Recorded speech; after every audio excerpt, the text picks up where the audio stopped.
been listening to quite a few different audiobooks of late, and for some reason, that particular medium, for me, it's easier to have several things on the go simultaneously and for me to digest them by hearing them, as opposed to if I'm reading something, a physical book.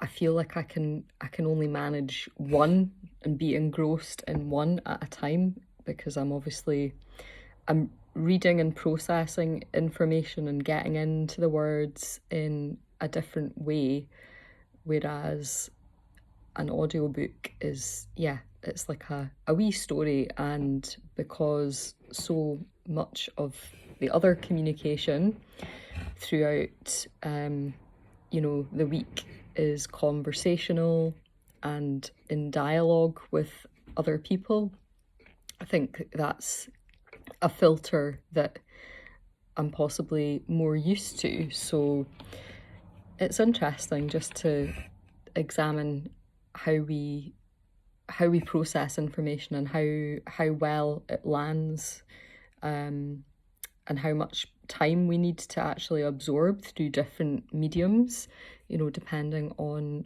what our preferences are and our bandwidth and learning styles.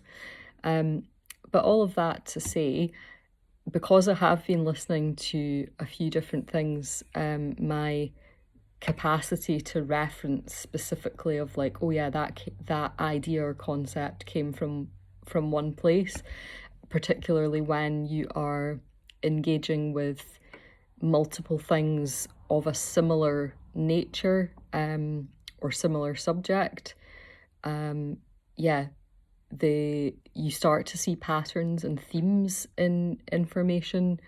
And also, if authors are cross-referencing each other and you happen to be reading or exploring both of these texts at the same time, or using one as a reference, then you're kind of swimming in a space of ideas, is how I would put it. But something that stuck out for me in the last couple of days with various things that I've been dipping into, and they all have a focus around personal development, and they're all touching on mindset as a kind of a really core space of work, and something that is foundational regardless of the subject.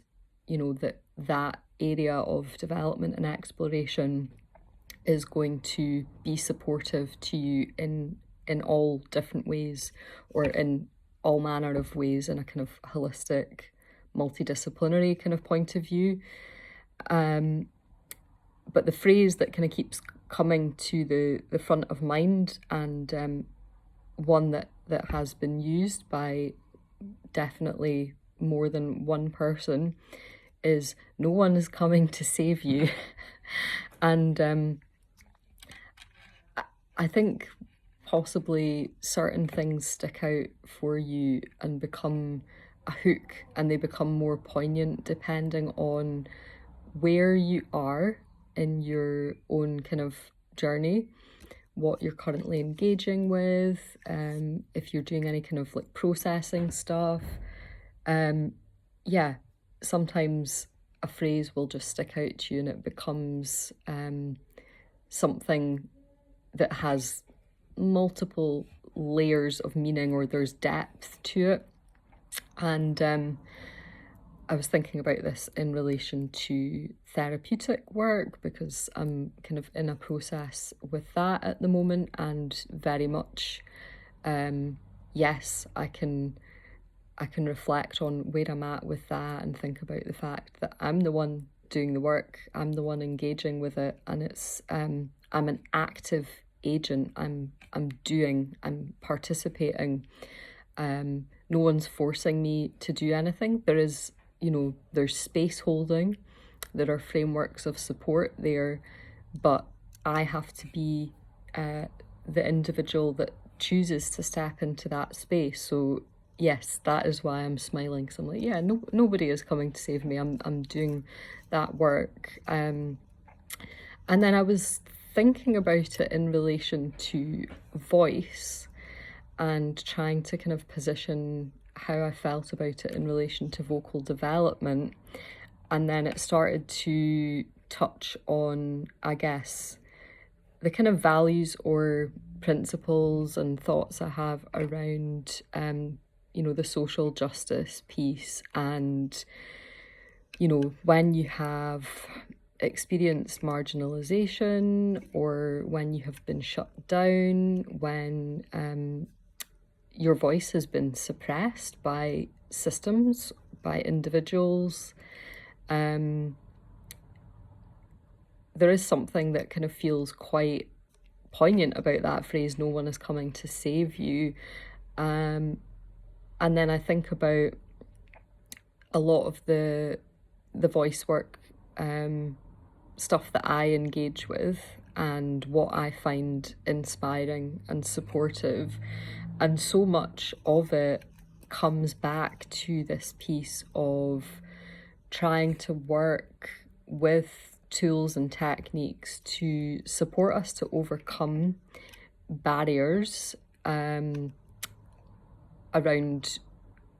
feeling like that we do not deserve to contribute to a space, or that we do not deserve to be heard or acknowledged, and that much of the time these are experiences that we have and beliefs that we have integrated from our life experiences, from what we've been exposed to, from the culture that we've grown up in, from the society that perpetuates certain narratives around whose voice is authoritative and who holds power and which voices are more important. So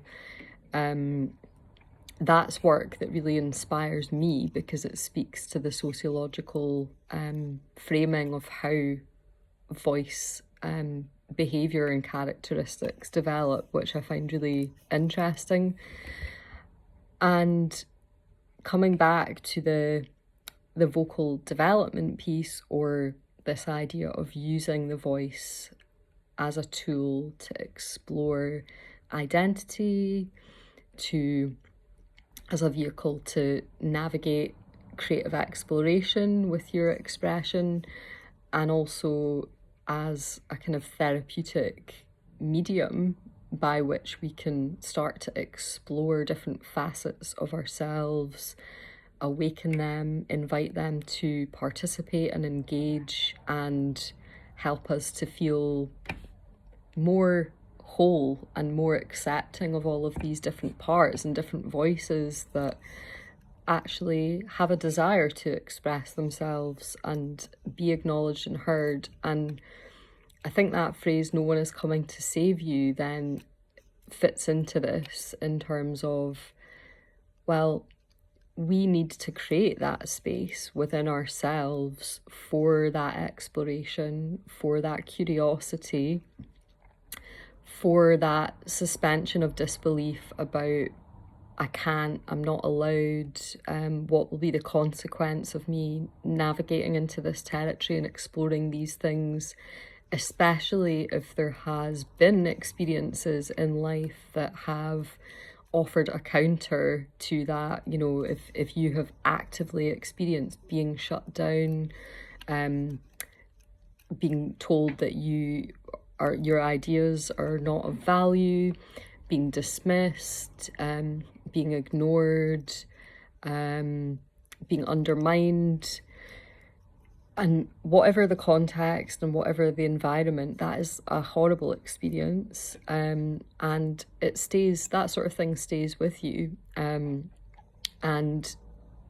we do experience a kind of cumulative effect as well once we start to adopt a belief system that actually is integrating these experiences in a way that is like, well, there must be a reason for that, you know, and we point inwards. We are using that kind of self-reflective aspect, but we now have this heightened hypercritical element that kind of, it turns inwardly, it turns against us, and it can be really destructive. So yeah, if we are carrying that and working with that and trying to navigate life with this additional internal dialogue going on that is destructive and it's not helpful, and rather than supporting you and helping you strive towards achieving things that you'd like to achieve, it actually sets the bar, you know, at a point that's either like related to perfectionism and that you'll never be able to meet these standards, or it's this kind of nagging critical voice that tries to take you down a peg or two, you know, that says, oh, you know, don't even bother, don't try, you're not valid, you're not welcome in this space, you're not your ideas are not going to add anything to the conversation. So obviously there's a full spectrum of you know, a range of ways in which these kind of qualities can manifest, which is very much dependent on the kind of person you are, and yeah, what makes up you, what life experiences and jigsaw pieces make up the person that you are, what are your reference points, and also culturally as well, and in our communities, the kind of spaces that we engage with, and to which extent these spaces have an influence over our beliefs and our behaviours, and as to how much we hold a space for those pieces to be part of our kind of psyche and our awareness, you know. So whether that is a particular social group or an organization, or if you have a spiritual practice or a religious practice, you know, to what extent does that hold space? How loud is that channel? You know, if we're thinking about bandwidth on a radio station and we're kind of adjusting the dials and tuning to each, we are made up of all of these different frequencies. They are a mosaic that express the complexity of who we are and our identity.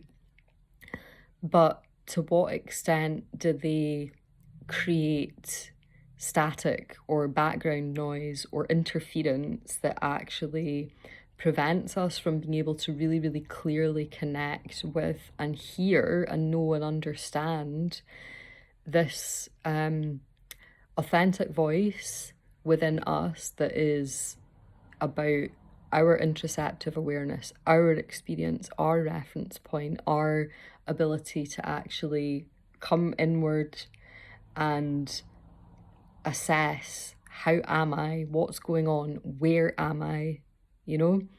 And that is the piece that is of interest to me in exploring holistic voice work, because there's an opportunity to honour all of these other influences and parts and expressions of who we are, but that there is always this continual connection and strengthening of this core this core identity or core connection with possibly the most quiet and vulnerable part of us, you know, possibly a part that has been shut down and been told that it doesn't deserve a space to share its ideas. But that's still there. It's still underneath or hidden with all this other noise. So creating safety, building awareness and connection and permission for that part to emerge and come out and to begin to engage in dialogue is so important. And that's where I feel like this phrase that is kind of ringing true for me, no one is coming to save you. It might be no one is coming to invite that aspect of yourself to come forward. It's an invitation to yourself. It is only something that you can give permission to explore. Maybe there are people in your life, people that you connect with, that awaken that for you or inspire you to feel curious about, what if I were to begin to explore that? And what if I were to, create and hold some space for a part that maybe feels forgotten or dismissed or just so quiet that I'm starting to lose connection with it. But only you can really create the quality of safety required to get close to that territory and to invite and request the company of this part to, walk with you and journey with you and travel and explore. So for me, in my own reflections about my own vocal development and my own vocal journey so far, I would say the continual check-in point is coming back to meet this this part that maybe is not as loud as all these other voices and expressions, and to say, how do you feel? And are you ready to take the next step? Are you willing to continue walking forward and to continue coming out to play and continue to offer fuel that helps actually all these other elements of my expression to feel more awakened and activated, because there then is a sense of relationship to this part that maybe needs a little bit more support. But actually, the strength of this quieter, softer perhaps part that inspires other layers, which are on the outset perhaps more brash and more confident and more assertive, just in terms of the frequency of what we associate with typically a confidence. The strength required to hold something that is quite vulnerable and to bring that forward and to allow that to fill a space and hold a space, of your body, of your instrument, and for that to actually come through in your expression and to be held and supported in a way that there is some stability there. And if we're talking about voice and the voice being the channel for that to come through, and it can come through in a way where there isn't a diminishing or a self-suppressing quality or a quietening and a limiting, in a physiological sense of actually trying to close that off. Let's just think for a moment about how much power and strength really is required to allow that. to swim and be in that vulnerability. So that can then be a part that feeds and nourishes all of these other flavors of expression.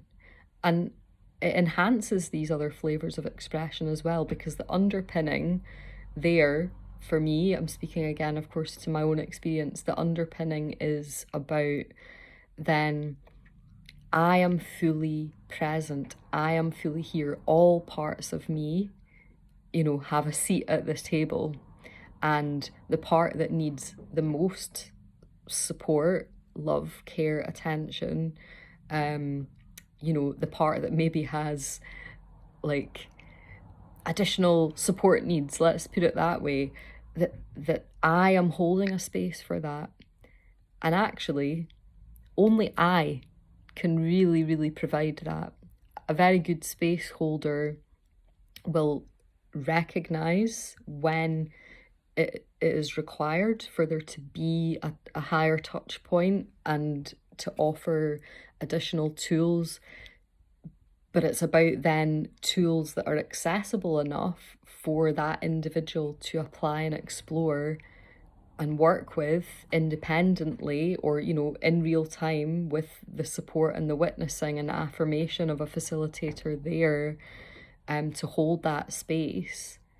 But it's the individual doing the work, and realizing that and acknowledging that is giving power to the individual that is choosing to engage with this kind of exploration.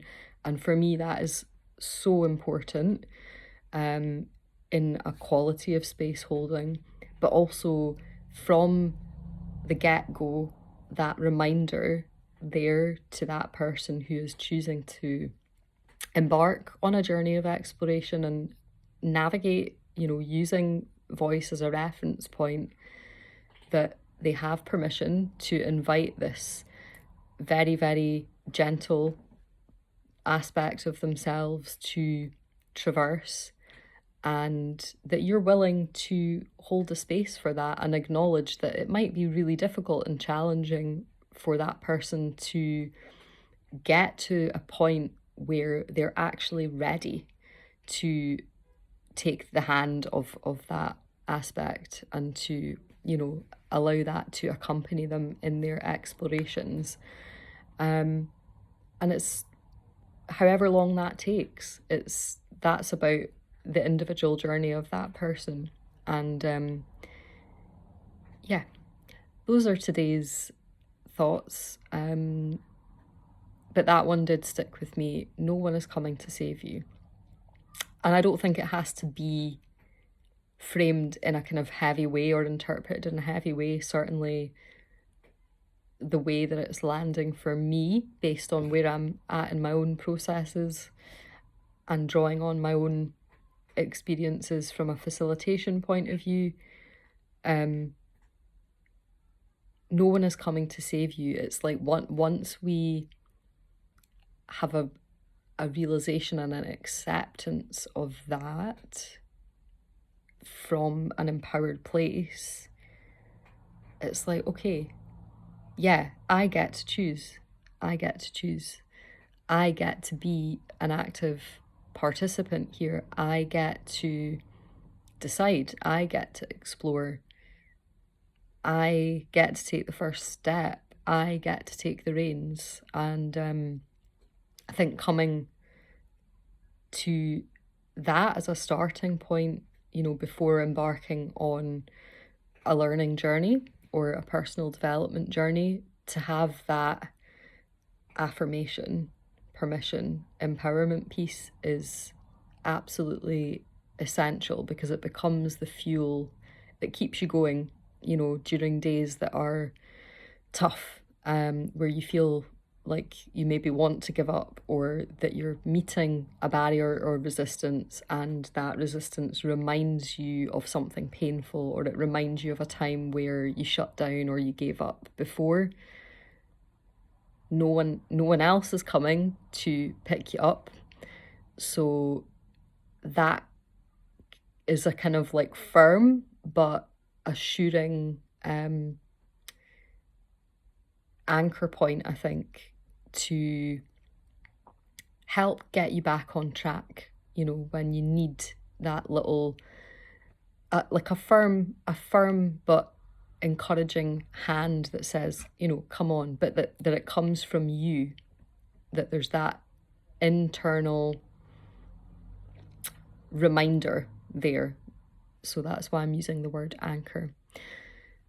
Let me know if any of this resonates with you, whatever you're currently exploring and navigating in your creative life, personal life, professional life. It can be a lonely journey at points, but keep going. And if you would like our support and you feel like a guided vocal journey is calling to you at this particular point in your development, then I would love to hear from you. Please reach out with any questions you have. You know where we are. Have a look on the website. Stay connected with us on socials, True Voice Creations, and I will speak to you again soon. Take care.